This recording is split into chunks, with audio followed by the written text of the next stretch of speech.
நீங்க படிச்சுட்டு இருக்கீங்க? வலிமை. என்ன தலைப்பு? வலிமை. வலிமைக்கு கருத்து வசனம் என்னன்னு தெரியுமா? என்ன படிச்சீங்க? கர்த்தர் நமக்கு ஜனங்களுக்கு பலன் கொடுப்பார். கர்த்தர் நமக்கு ஜனங்களுக்கு சமாதானம்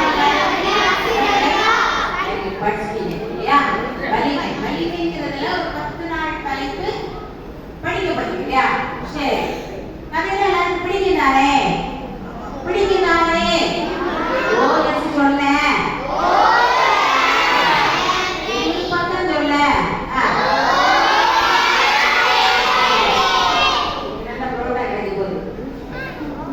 யாருக்கு பிடிக்கும் புரோட்டா? ஓ எஸ் எனக்கு பிடிக்கும் சொல்ல. சரி, நம்ம கதைக்குள்ளார போகணும். ஒரு கதை நல்லா கவனிக்கணும். நல்லா என்ன செய்யலாம்? கவனி. ஆப்பிரிக்கா தேசத்துல ஒரு மருத்துவர் இருந்தார். ஒரு மருத்துவர் இருந்தார். அவர் அந்த இருந்த இடம் ஒரு குளிர் பிரதேசமா இருந்துச்சு. என்ன பிரதேசமா இருந்தது? குளிர் பிரதேசமா இருந்துச்சு. அப்போ நடுவுல காடு, சுத்தி ஒரு வீடு ஒண்ணுமே இருக்காது. அந்த இடத்துல ஒரு மருத்துவர் ஒரு இல்லத்தை நிறுவினார். ஒரு அனாதை இல்லம் மாதிரி ஒரு இல்லத்தை நிறுவினார். அதுல அனாதை குழந்தைகளை வளர்த்தாரு. அவர் மருத்துவரா இருந்ததுனால மருத்துவ பயிற்சி கொடுப்பதற்காக சில பிள்ளைகளை தேடி கொடுத்து அந்த காட்டு பகுதியில அதை வைத்து நடத்தி கொண்டு இருந்தார். அப்போ இப்படி அவர் நடத்தி கொண்டு இருக்கும் பொழுது ஒரு அம்மா வந்தாங்க. அவங்க நிறை மாத கர்ப்பிணியாக இருந்தாங்க. அவங்க எப்படி இருந்தாங்கம்மா? நிறை மாத கர்ப்பிணியாக இருந்தாங்க. அப்போ அந்த கர்ப்பரை தேடி வந்தாங்க. அது ஒரு குக்கிராமம், ஒரு ஸ்பெசிலிட்டியே இருக்காது. அப்போ அந்த பிரசவ ஸ்திரிக்கு அந்த டாக்டர் பிரசவம் பார்த்தாங்க. அது அந்த தாய்க்கு 2வது குழந்தை. முதலாவது ஒரு பெண் குழந்தை 5 வயதுல கூட்டிட்டு இருந்தாங்க. அடுத்தது 2வது குழந்தை. இப்படி பிறந்தது 2வது குழந்தை. அந்த டாக்டர் மருத்துவம் பார்த்தார். அது குறை பிரசவமா இருந்தது. ஒரு 2வது குழந்தை அந்த அம்மாவுக்கு பிறந்துச்சு. அந்த தாய் பிரசவத்துல ரொம்ப போராடி ஒரு பிரசவம் பார்த்தாரு. ஆனா அந்த தாயினுடைய உயிரை காப்பாற்ற முடியவில்லை. தாயினுடைய உயிரை காப்பாற்ற முடியல. அந்த குட்டி குழந்தை, பிறந்த குழந்தை அழுது. இப்ப என்ன செய்தி?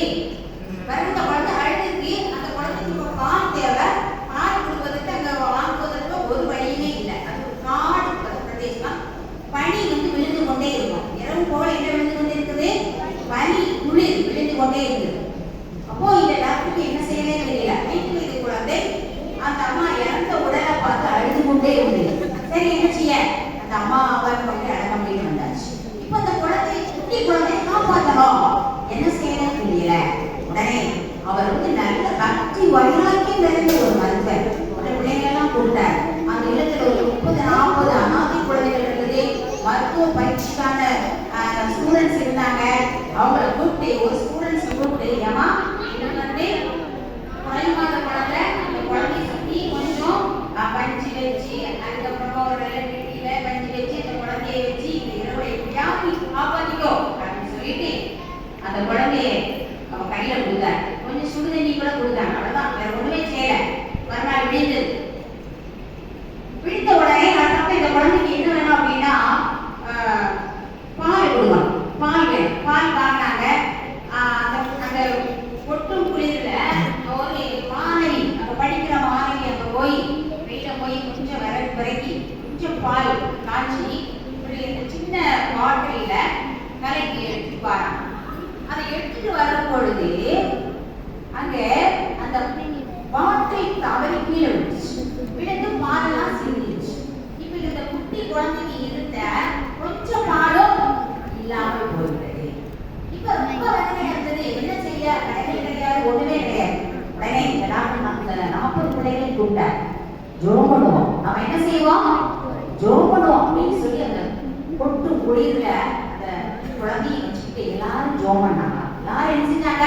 ஆண்டவரே, இந்த குழந்தைக்கு உயிரை காப்பாற்றும், நாயை காப்பாற்ற முடியல ஆண்டவரே, இந்த குழந்தைக்கு பால் வேணும், எப்படியாவது காப்பாத்து அப்படின்னு சொல்லிட்டு வட்டமா அந்த இடத்துல மனநல நோய்க்கு ஜெயிச்சாங்க. ஜெயிச்சுட்டு அதுல ஒரு ரூப் அப்படின்னு ஒரு 10 வயது சிறுமி வந்தான். அவளும் அதுல ஜோம் பண்ணான். ஒரு குட்டி பிள்ளை எந்திரிச்சு நின்று ஜோம் பண்ணான். ஆண்டவரே, இந்த குழந்தையை நீங்க காப்பாத்துட்டாங்க. ரெண்டாவது இந்த குழந்தைக்கு ஒரு பால் வேணும், பால் பாட்டோட பால் வேணும், ஒரு பொம்மையும் சேர்த்து அனுப்புங்க ஆண்டவரே, நீங்க எப்படியாவது தாங்க அப்படின்னு சொல்லி ஜோம் பண்ணிட்டு அந்த இடத்துக்கு போயிட்டாங்க. டாக்டர் வந்து கிளாஸ் நடத்துறதுக்காக போயிட்டாங்க. இந்த பிள்ளைய ஒரு குழந்தைய பராமரித்து கொண்டு வச்சுக்கிட்டே ஒரு மாதிரி அப்படியே ஆட்டி வைத்து கொண்டே இருந்தாங்க. எல்லாரும் அவ்வளோ கூட்டிட்டு போயிட்டாங்க. திடீரென்று அந்த அந்த ஆசிரம வாசல்ல ஒரு கார் வந்து நின்றுது. 1/2 மணி நேரத்துக்குள்ளார கார் வந்துச்சு. அவரும் அந்த டாக்டர் அங்க ஒரு 4 வருஷமா வேலை பார்த்திருக்காரு. ஒரு கார் கூட அந்த வனாந்தரத்துக்கு வரவே இல்லை. அப்படியே தூரம் பாக்குறாங்க, ஒரு கார் வந்து நிற்குது. அந்த கார் வந்து நின்னது யாரும் ஆச்சரியமா பார்த்தாங்க. இந்த காம்பவுண்டுக்குள்ள இந்த காட்டுக்குள்ள எப்படி கார் இருந்தது அப்படி. உடனே அந்த கார் வந்து இறங்க டிரைவர் இறங்காரு. ஒரு பெரிய பார்சலை தூக்கி நடுவில் வச்சுட்டு அந்த டிரைவர் கார் எடுத்துட்டு ஓடியே போயிட்டார். இப்ப எல்லாரும் ஓடி வந்து பாக்குறாங்க. இந்த டாக்டர்ஸ் எல்லாரும் ஓடி வந்து பாக்குறாங்க, குழந்தைங்கலாம் ஓடி வந்து பாக்குறாங்க. என்ன ஆச்சரியம் இது, கார் வந்தது, அதையும் அந்த டிரைவர் யாருமே சொல்லாம ஓடி போயிட்டாரே அப்படின்னு சொல்லி அந்த பொட்டனை எடுத்து வச்சுக்கிறாங்க. பார்த்தாங்க பெரிய பார்சலா இருக்குது. அந்த பார்சலை பார்த்தாங்க. அந்த பார்சல்ல இந்த குட்டி குழந்தைகளுக்கு தேவையான துணிமணிகள், ட்ரெஸ்ஸஸ், அதுக்கப்புறம் மிட்டாய்கள், பிஸ்கட், பால் பாக்கெட், பால் பவுடர் எல்லாமே இருந்தது. டாக்டருக்கு நம்பவே முடியல. அவருடைய கண்கள் அப்படியே கலங்கி போய் இருந்தது. எல்லாரும் அந்த அந்த அந்த பார்சலை பிரிச்சு எடுக்கிறாங்க. எந்த குழந்தைக்கு என்ன தேவை எல்லாமே இருக்குது. உடனே அந்த குட்டி குழந்தை ஜோம் நம்பர் 10 வயது சிறுமி அவள் ஓடி வந்து பார்த்தா, டாக்டர் நான் ஜோம் பண்ணேன், ஒரு பால் பாட்டில் வேணும் ஜோம் பண்ணேன், அப்படியே ஒரு பொம்மையும் வேணும் நான் ஜோம் பண்ணேன், அது இருக்கான்னு பாருங்க டாக்டர்னு சொன்னா. அவர் கைவிட்டு எடுத்தார். அழகான பால் பாட்டில் என்ன செஞ்சது இருந்தது. பால் காய்ச்சி வைக்கப்பட்ட ஒரு பாட்டில். அப்புறம் சொன்னா குழந்தை, டாக்டர் நான் கையை விட்டு பார்க்கிறேன், நான் பொம்மை கேட்டிருந்தேன். நான் என்ன கேட்டிருந்தேன்? எசப்பட என்ன கேட்டிருந்தேன்? அந்த குட்டி குழந்தை விளையாட பொம்மை கேட்டிருந்தேன். நான் உள்ள பாக்கெட்டை கையை விட்டு பார்த்தா அதோட அழகான பொம்மை அடைஞ்சது இருந்தது. எல்லாருக்கும் ரொம்ப சந்தோஷமா இருக்குது. அந்த குழந்தைக்கு தேவையான பால் பாட்டில், பவுடர், துணிமணி, அப்புறம் பிஸ்கட் எல்லாமே என்ன செஞ்சது பெரிய பார்சலில் அடைக்கப்பட்டு வந்தது. ஹல்லேலூயா. கர்த்தர் ஜெபத்தை கேட்டாரா? கேட்டார். அப்புறம் அவர் விசாரிக்கிறார், என்ன இது 4 வருஷமா வராத ஒரு காரியம் எப்படி வந்தது அப்படின்னு. அவர் விசாரித்து பார்க்கும் பொழுது பல வருஷத்துக்கு முன்பதாக அங்க ஒரு சண்டே கிளாஸ் டீச்சர் வேலை பண்ணாங்க. சண்டே கிளாஸ் டீச்சர் என்ன செஞ்சாங்க? வேலை பண்ணாங்க. அவங்க ஒப்பந்தம் பண்ணிருக்காங்க. எத்தனையோ வருஷத்துக்கு முன்னாடி இந்த குழந்தைகளுக்கு ஏதாவது ஒன்று செய்ய வேண்டும், ஏதாவது ஒரு பார்சல் என்ன செய்ய வேண்டும், அனுப்பி வைக்கணும் அப்படின்னா அவங்க ஒப்பந்தம் பண்ணாங்க. பண்ணினவங்க பண்ணனவங்க என்ன செஞ்சாங்க? மறந்துட்டாங்க. திடீரென்று அந்த அம்மாவுக்கு தேவன் ஞாபகப்படுத்தினாங்க. அந்த அம்மா என்ன செஞ்சாங்களா? ஏமா ஒரு 1/2 மணி நேரத்துல நீ பண்ண பொருட்கள் எல்லாம் அங்க போய் அனுப்பிடு. போய் என்ன செஞ்சது? அனுப்பி வை. உடனே அந்த அம்மா எல்லா பொருளையும் எடுத்து ஒரு காரை பிடிச்சி ஒரு டிரைவரை பிடிச்சி அங்க என்ன செஞ்சாங்களா? அனுப்பி வைத்தார்கள். அப்போ சின்ன பிள்ளைகள் பண்ணின ஜெபத்தை கர்த்தர் கேட்டார். ஹல்லேலூயா. கர்த்தருக்கு என்ன பெயர் அப்படின்னா ஜெபத்தை கேட்கிறவர். கர்த்தருக்கு என்ன பெயர் அப்படி? ஜெபத்தை கேட்கிறவர். நீங்க வந்து சின்ன பிள்ளைகள் ஏசப்பாவுக்கு ரொம்ப பிடிக்கும். ஏசப்பாவுக்கு என்ன பிடிக்கும்? ஒவ்வொருத்தருக்கும் 2 என்ன யார் இருப்பாங்க? யூதர்கள் இருப்பாங்க. 2 நீங்க நல்லது செஞ்சாலும் ஏசப்பாட்ட போய் சொல்லிடுவாங்க, கெட்டது செஞ்சா ஏசப்பாட்ட போய் சொல்லிடுவாங்க. நீ போயிட்டே இருக்க, ஒரு தோட்டத்துக்கு போற, பக்கத்துல மாங்காய் இருக்குது பறிக்கிற, கொய்யாக்காய் இருக்குது தோட்டக்காரன் கேட்காம பறிக்கிற, இது யார் கொண்டு போவா? யூதர்கள் என்ன செய்வாங்க? கர்த்தருடைய சமூகத்துல போய் என்ன செய்வாங்க? சொல்லுவாங்க. அதே சமயத்துல யாருக்காவது ஒரு நன்மை செஞ்சேன்னு வச்சுக்காங்க, ஒரு பாட்டிக்கு ஒரு தாத்தாவுக்கு கடைக்கு போன அப்பாவுக்கு நல்லா ஹெல்ப் பண்ற அப்படின்னா அந்த நன்மையை இந்த தூரங்கள் என்ன செய்வாங்களா? ஏசப்பாட்ட என்ன செய்வாங்களா? போவார்கள். அப்போ நீ நன்மை செய்யணும்னு நினைக்கிறியா, தீமை செய்யணும்னு நினைக்கிறியா? என்ன செய்ய நினைக்கிறா? சிறு பிராயத்துல நன்மை செய்ய பழகிக் கொள்ள வேண்டும். நான் நன்மை செய்ய பழகிக் கொள்ள வேண்டும். அப்படி இருக்கும் பொழுது உங்களுக்கு கொடுக்கப்பட்ட தூதர்கள் தேவனுடைய சமூகத்தோடு நன்மையான காரியத்தை செய்வாங்களா? சொல்லுவாங்க. ஏசப்பாவுக்கு சிறு பிள்ளைகள்னா ரொம்ப பிடிக்கும். நாங்க பண்ற ஜபத்தோட நீங்க பண்ற ஜபத்தை ஏசப்பா செய்வாங்களா? உடனே கேட்பாங்க, நீங்கள் இந்த பருவம் பாவம் அறியாத பருவம் என்று சொல்லப்படுது. என்ன பருவம்? பாவம் அறியாத பருவம். அப்படின்னா சின்ன பிள்ளை இருக்கும்போது ரொம்ப கஷ்டமா இருக்கும். கெட்ட வார்த்தை என்ன செய்யக்கூடாது? பேசக்கூடாது. திருட கூடாது. பொய் என்ன செய்யக்கூடாது?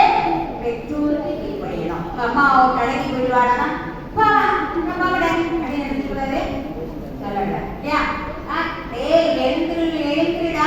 எழுந்துருமா அப்படின்னா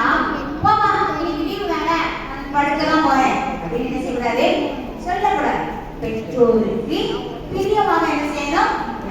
பிள்ளைகளே உங்கள் பெற்றோருக்கு கீழ்ப்படியுங்கள். பிள்ளைகளே உங்கள் பெற்றோருக்கு கீழ்ப்படியுங்கள். அதாவது என்னன்னா, நீங்கள் பண்ணுகிற ஜெபத்தை கர்த்தர் நினைக்கிறார், கேட்கிறவராக இருக்கிறார். அப்போ தேவனுக்கு பிரியமான பிள்ளைகளை என்ன செய்ய வேண்டும்? நடக்க வேண்டும். நல்ல ஒரு 10 நாள் உங்களுக்கு வீட்டுக்கு நடக்குது, இந்த முகாம் நடக்குது, எல்லாரும் என்ன செய்யுங்க? வாங்க. இன்னும் பக்கத்துல எங்க பிள்ளைகள் இருந்தா கூட்டி என்ன செய்யுங்க?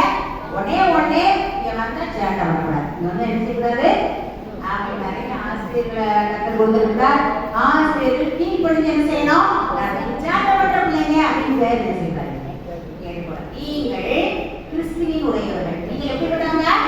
கிறிஸ்துவன். உங்களுக்கு ஏசப்பாவை ரொம்ப பிடிக்கும். சிறு பிள்ளைகள் என்னிடத்தில் வருவதற்கு இடம் கொடுங்கள். ஆண்டவர் அந்த காலத்துல வாழ்ந்த காலத்துல படத்துல பாத்தீங்கன்னா 2 பேர்ல மடியில கூட்டி என்ன செஞ்சிருப்பாரு? உட்கார வைத்திருக்கிறார். பரலோக ராஜ்யம் அப்படிப்பட்டவர்களுடைய பரலோகங்கள்ட்ட கள்ளம் இருக்காதான், கவனம் இருக்காதான், வஞ்சனை இருக்காதான், சண்டை போட்டாலும் டேய் அப்படின்னு திரும்ப போய் செஞ்சு பேசிடுவோம். உன்னால பேசாம இருக்க முடியாது. அப்போ பரலோக ராஜ்யம் சிறு பிள்ளைகளை போல் உள்ளது என்று வேதத்தை ஆண்டவர் பேசுகிறார் சொல்றார். ஆகவே நீங்க உண்மையில பிள்ளையா இருக்கணும், சுத்தமா இருக்கணும், கீழ்ப்படியணும், ஜபம் பண்ணணும், வேதம் வாசிக்கணும், ஒழுக்கமா இருக்கணும். கல்வியை விட மேலானது எது? ஒழுக்கம்.